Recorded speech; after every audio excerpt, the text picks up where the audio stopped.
Black people, you've made your point. Change in America can't happen without black folks. We need y'all back in the fight. Please and thank you. Aw, do the minorities and white people realize without black Americans, nothing is really going to succeed? But in reality, you don't want black Americans because we see how you guys view us when we try and run for office. You guys only see us as cattle and fodder to your cause. You want us to be on the front lines because you know it can get aggressive, shit will turn up, and you guys don't really care about our voice though. And we have had enough of that. And still seeing how you guys are acting in 2026 with Jasmine Crockett tells us everything. You guys don't want us to be in leadership positions. You guys just want us to be on the front lines. It is no different than the world wars when they put the black people on the front lines. That's all you guys see us, no matter what side, whether it's on the left or on the right. You guys want black people on the front lines and you want them to put their lives on the line. And enough is enough. You need to fix your own problems and fix your own people and have them finally wake up and stop voting against their best interests. But are you going to do that? No, because you want us to do all your fucking ground and dirty work. Peaceful protest at this point should just be left to black Americans who can sit on their couches while we are in the streets fucking things up like we should be. The fact that we have a white man, Peyton, and if you don't know him, please look up the Unfuck America tour debacle. That was amazing. Anyway, we know he has a lot of credibility within the political space. He's on here reiterating that black Americans have the right to peacefully protest because he understands that we have put in the brunt of the fight for the entire dawn of time. Like, what can I tell you? We've always been the ones fighting for liberation. And again, liberation for black Americans is liberation for everyone. Anyway, he's on here reiterating that fact. And then you have black men on here shaming other people because we don't want to lay down our bodies for the same people who couldn't even vote for us to prevent this from happening. They're on here calling us lazy, saying that we're not like you black people. We're going to be out here fighting on the streets. And if you're not fighting on the streets, you're next. But yet you have this white kid who understands that we have always been next. We've always been fighting, and we reserve the right to not fight in the ways you want us to. It's embarrassing. And then when I bring up the fallacy and the idiocracy in your argument because it's just weak, you question my mental state. You question whether I'm mentally capable.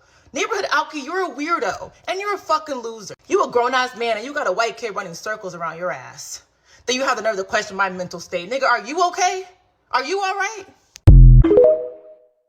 At this point should just be left to black Americans who can sit on their couches while we are in the streets things up like we should be. The reason that the protests that are going on right now are not working and will not work is because they're not disrupting the system. They're designed to inconvenience the system.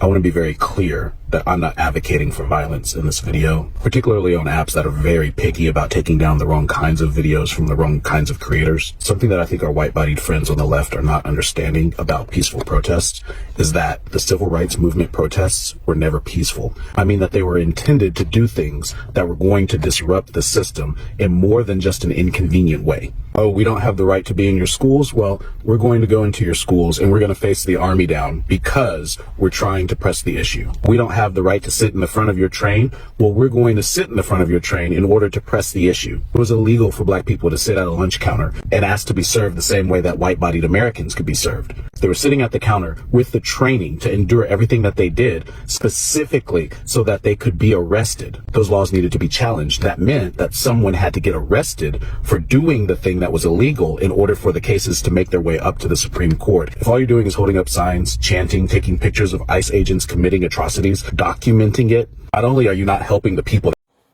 Hello brothers and sisters, welcome back to the channel. I'm hoping that you're doing great from wherever you're watching me from. I'm your host and presenter Ejidok Stories.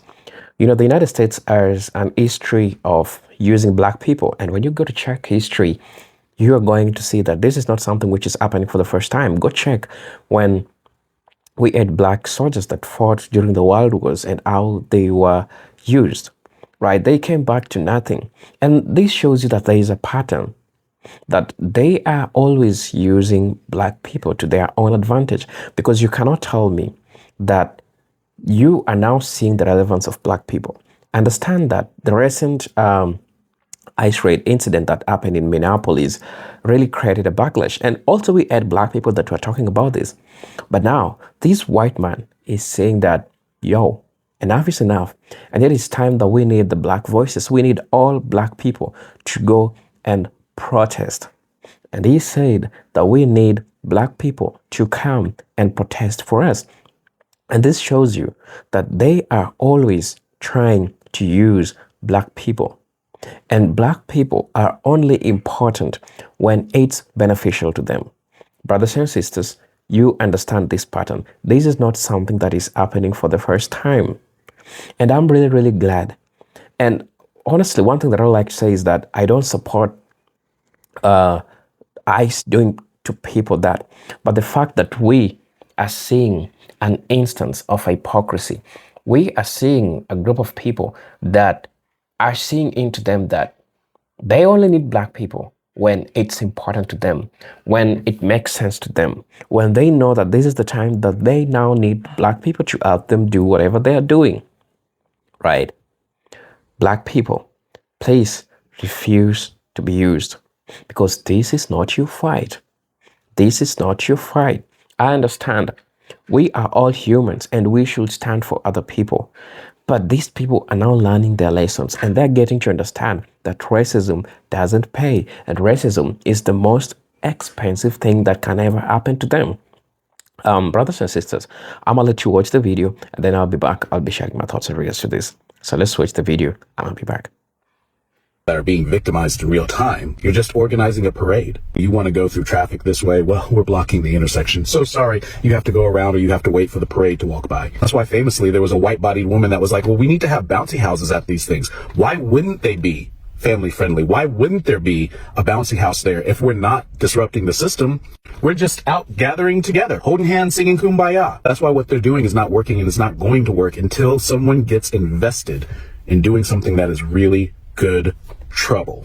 Y'all don't get upset with me, but I like to always keep things in terms of like an eagle eye perspective, a very larger scale perspective. You know, rest in peace to Renee Good. Hear me out. And this is really unfortunate. If you are black, you know that we've been dealing with this kind of thing all of our lives. And so it's not to shift any of the heartache tied into and associated with this, by no means. That, you know, as far as I'm concerned, when one person suffers, all of us suffer. Wanted to take this moment and highlight, because I think this is what's missing, right? A part of this entire thing, Trump being elected, all of the fallout, all of the demonic shit that we're seeing happen, a part of it is because this is all necessary to balance out society and bring destruction to the existing system. We can call it an administration, but it is a regime. And oftentimes America in general is just ran like a regime, whether you have an awareness of it or not. The difference is with Trump, yes, there's a high level of inhumane behavior, judgments, like it's a gang of shit going on right now, right? But aside from that, so many people believe that this was a class war, a race war, and it has been that. But what you've been distracted from is the bottom line, that you're all fucked. I don't care what side of the aisle you sit on.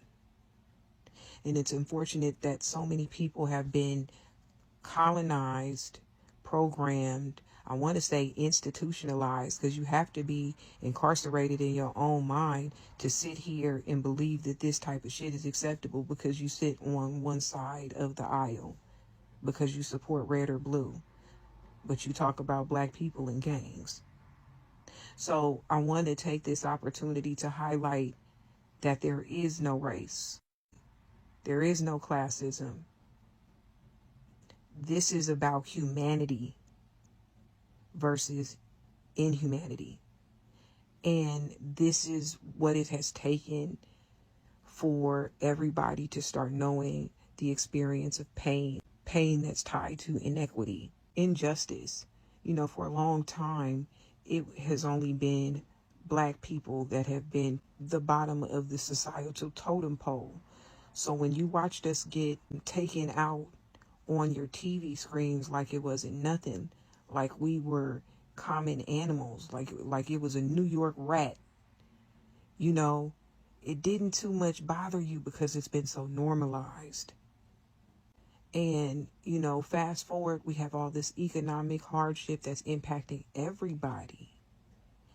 And it's almost like the administration had to come in and level the playing field so that everybody could know what injustice feels like. Because too many people were reliant on money, access to wealth, stability, race, class as a means to avoid accountability related to humanity. If it didn't impact you, you didn't care. If it didn't bother you, you didn't give a damn. If it didn't touch your household, or if it wasn't something you couldn't relate to, didn't matter you none. And now everybody is seeing what it's like to experience injustice and pain, inequity, oppression, all of these things that was really specifically geared towards one group in this country this entire time. You can sprinkle some others in there, but we was the ones. We was them ones. Now we all them ones. And it's unfortunate. And so I'm just waiting for y'all to get mad enough. And like, I'm just fucking curious, are we great yet? Are we fucking great yet? Are we a great country? Is this one? Is fucking great? Huh? Americans working their fucking ass off 50, 60 fucking hours a week to have nothing to show to it? Are we fucking great? Is America great where ICE agents are shooting citizens in the fucking street and the government's saying it's self-defense? Are we fucking great yet? Because what do you mean? I'm making the most money I've ever made in my life, and I'm struggling more than I was struggling 5 years ago unemployed. Are you so fucking serious?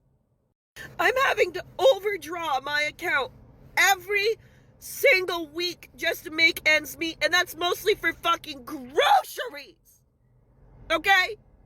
I have 4 fucking teenagers. Do you know what it's like trying to feed teenage boys?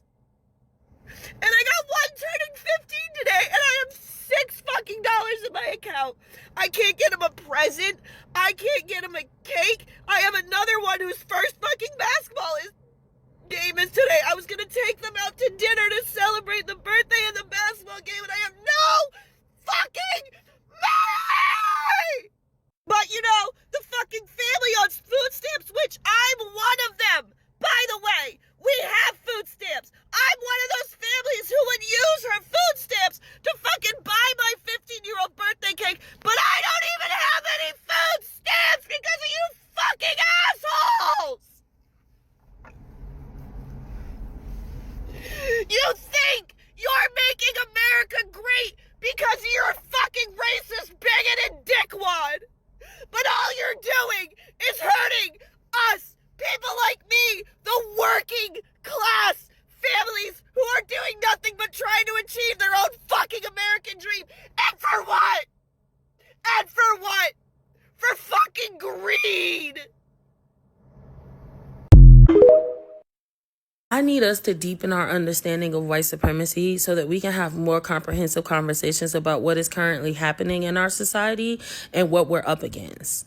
Because it's not a front for capitalism. Capitalism is not the final boss that y'all think it is. Racism, sexism, these isms are just systems of oppression. They are henchmen to the final boss, but they are not the final boss. The main goal of white supremacy is not to extract resources or hoard wealth, but to establish superiority. It is who it tells you it is.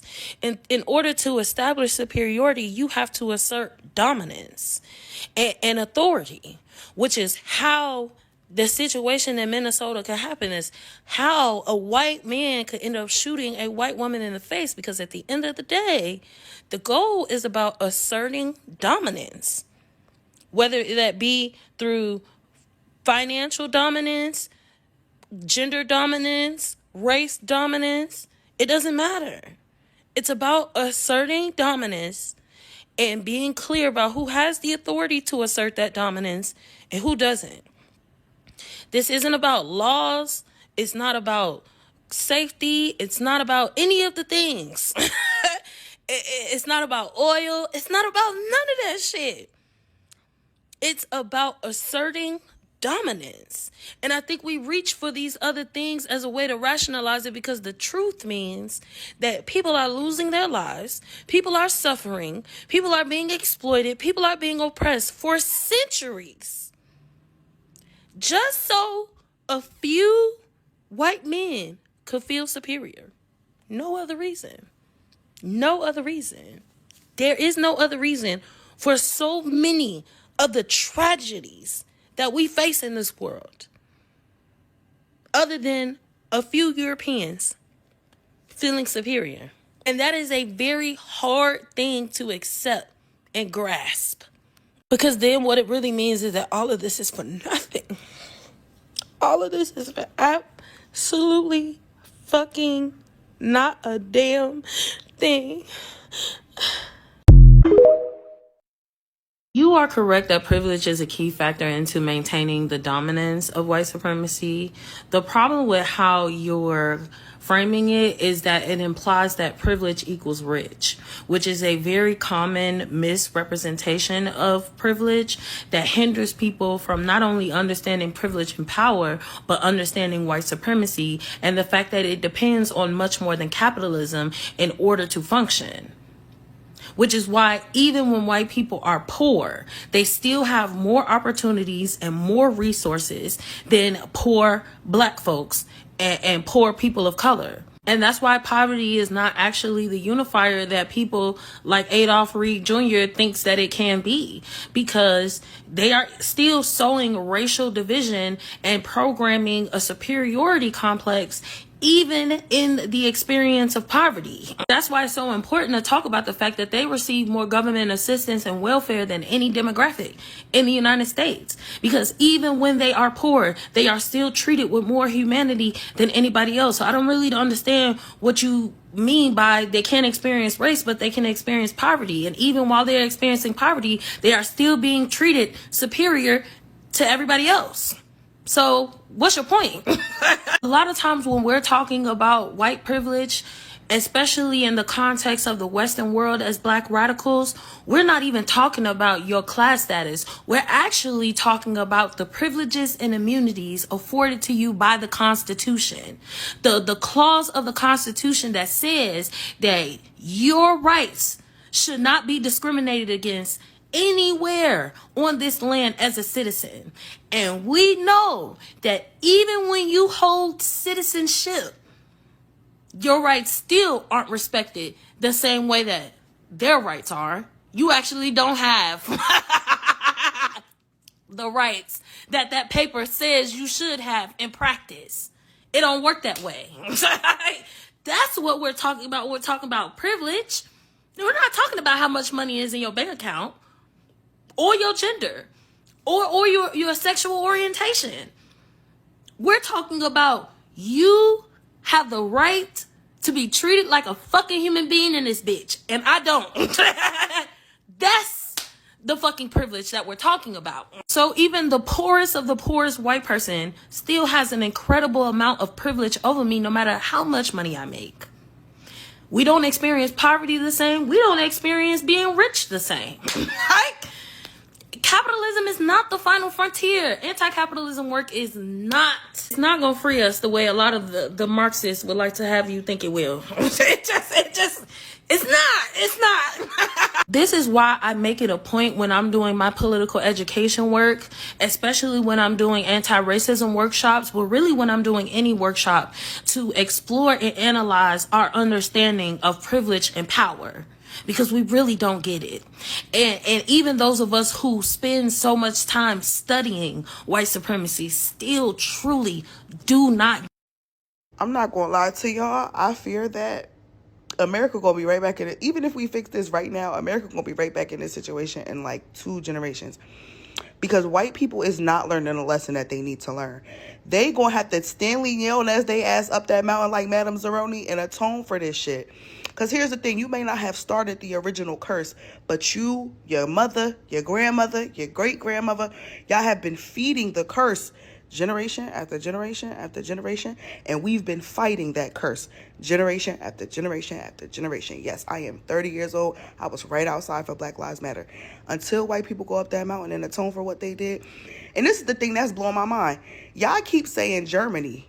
Y'all keep pulling up pictures of German soldiers. Pull up them pictures of your grandparents outside them schools. Pull up the pictures of your great-grandparents at them picnics. Stop talking about Germany when they learned they playbook from a real specific group of motherfuckers who 2 generations they kids is looking at me on this goddamn app right now. Y'all are related to, in the same house as, and breaking bread with the motherfuckers that created this world that we live in today. And we warned you, and we warned you, and we warned you, and you warned you. But you know what? At this point, I don't give a fuck if they learn a lesson or not. I hate to say it, I'm just glad that everybody lives under state-sanctioned violence now. I'm just glad that we are not having to experience this alone. Welcome to America, bitch. You ever wonder why white people fight the system that keeps them poor? Because since the foundings of this nation, America has always built a buffer class.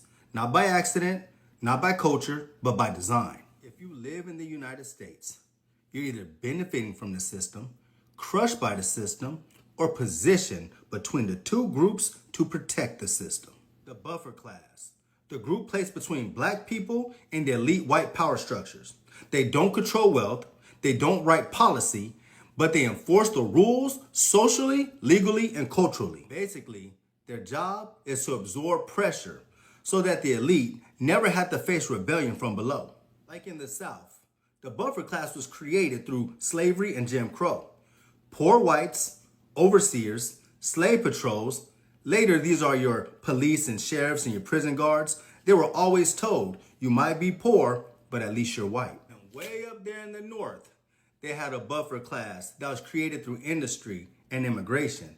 Factory foremen, white-only clerks, supervisors. The elite gave the white workers limited access. They turned them against black laborers to stop class unity. And in the Midwest, the buffer class was created around land ownership, small farms, local militias, property-based voting.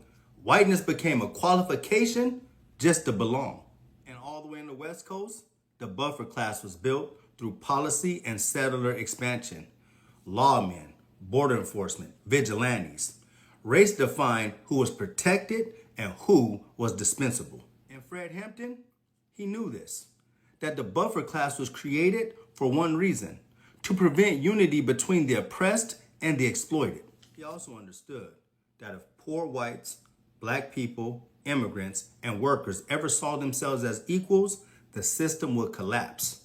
So the system paid the buffer class in status instead of wages, identity instead of security, and authority instead of freedom. This is what W.E.B. Du Bois would call the psychological wage of whiteness. You don't get power, but you get to feel superior. And today, the buffer classes still exist. And police, ICE agents, middle management, suburban voters, media gatekeepers, and cultural war influencers. These are the ones who enforce the laws that they don't write, defend the system that doesn't protect them, and attack people who are suffering just like them. White supremacy doesn't need everyone to be racist. It just needs enough people to do nothing or enforce the racist policies. And here's the part that they're just beginning to let you know, is that white supremacy will sacrifice white privilege the moment the system is threatened. And history proves it. Labor strikes crushed, protesters killed, whistleblowers silenced, and poor whites abandoned. Neely Fuller Jr. once said that if you don't understand white supremacy and racism, then everything you think you understand will only confuse you. Because if white people were protected, then poverty wouldn't exist in white America. If loyalty was safety, then veterans wouldn't be homeless. The buffer class is not protected, they're used. White supremacy isn't about loving white people. It's about protecting white power structures. And the buffer class is strongest when it realizes this truth. Your liberation is tied to dismantling the system, not defending it. Hey,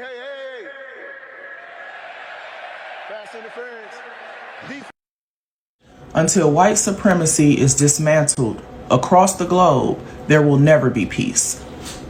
There will always be war, death in mass numbers, destruction, corruption, total chaos until it's dismantled.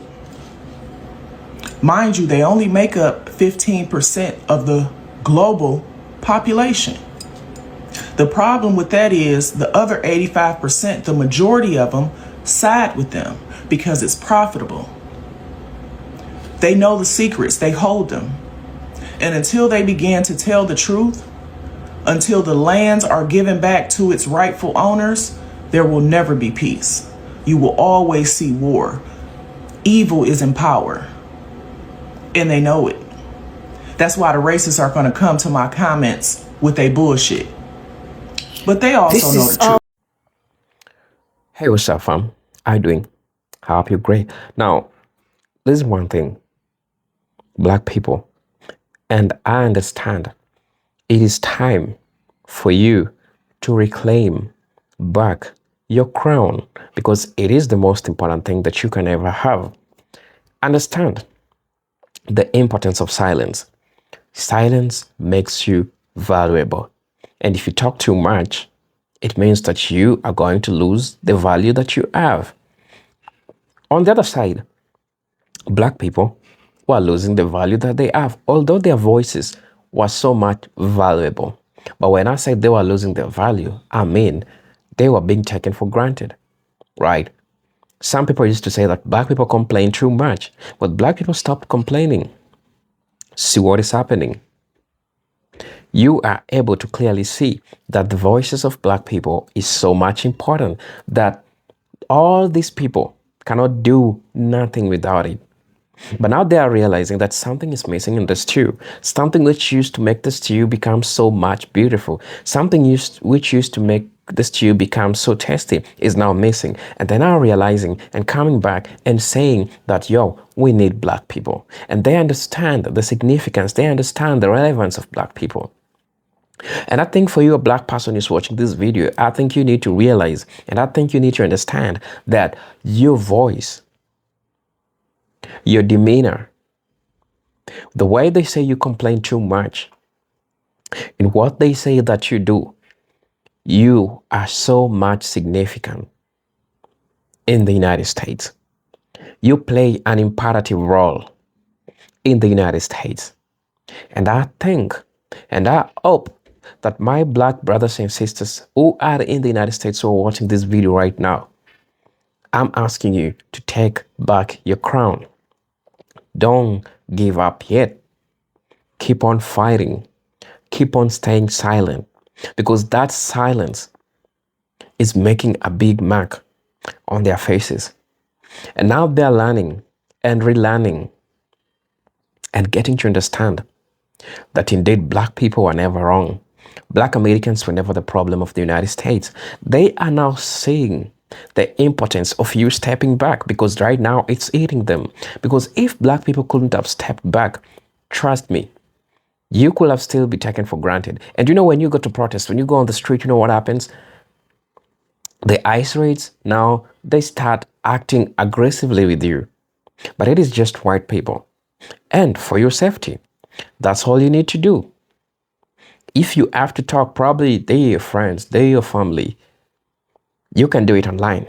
You can do it in your house, but don't go on the street, because it ain't safe for you as a Black person. It has never been safe for you as a Black person. And they're always trying to trick you to go on the street, because when you go on the street, that's when they get you. I think you could remember a time they were trying so much to get Black people on the street. They were trying to do anything to get Black people on the street. But I'm glad that you Black people never gave them the power, never gave them the choice of getting into the street and doing all those things. That's the most important thing that can ever happen to a Black person. Because now you saw your worth and you took back your crown. You took back the crown that belonged to you, right? So you understand how all these things come to happen. Because when you don't stay out of the way, they'll keep on taking you for granted. They'll use it to their advantage. By the time you realize that you are being used, it is so much late. and you cannot do anything about it. And so I think it's imperative for you to understand that all these things are happening for a reason. Black people, when you get to look at the Black history, they have always been used for the longest time. Black people are promised an egg and a meal. Why is it?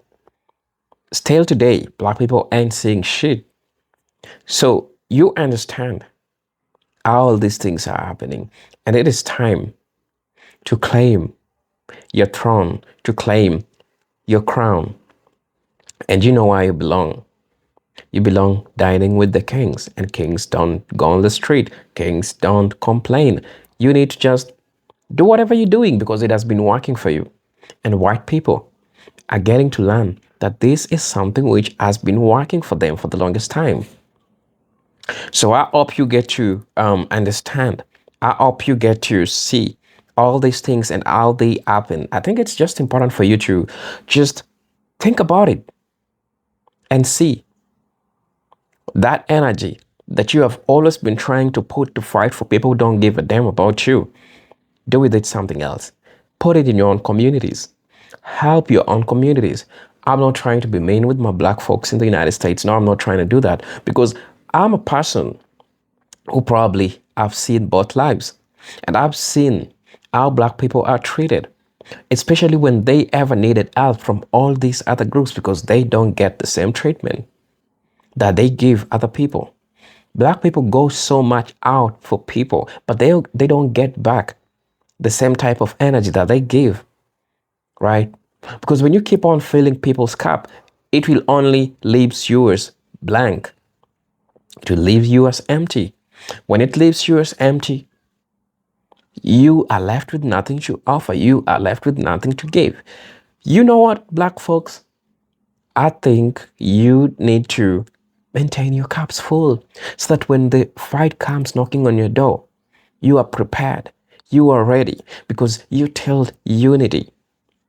You understand the community. You supported each and every one of you, and you understand the significance of remaining silent. Because when you remain silent, you are leaving those people thirsty. And when they're thirsty, they know and they'll understand the importance of a Black person. And so, brothers and sisters, I think it's important for you to note that. I think it's important for you to understand that because that's the most important thing you can do for yourself as a Black person. Give yourself respect. Silence is respect. You're showing yourself respect and you're making these people to respect you. That's how it happens, and that's how human beings, the psychology of human beings, and that's how it has always been, and that's how it has always worked for people. And I think it is time for you to understand that it is now time for you to get and understand these issues and concepts and know how it all goes, brothers and sisters. So I don't have much to say, but I just wanted to share that. Those are my 2 cents. Those are my 2 rants in regards to this. As you know, I'm your host and presenter, Agent Stories. But until then, I'm hoping to see you on my next video. Peace, love, and harmony. Salute.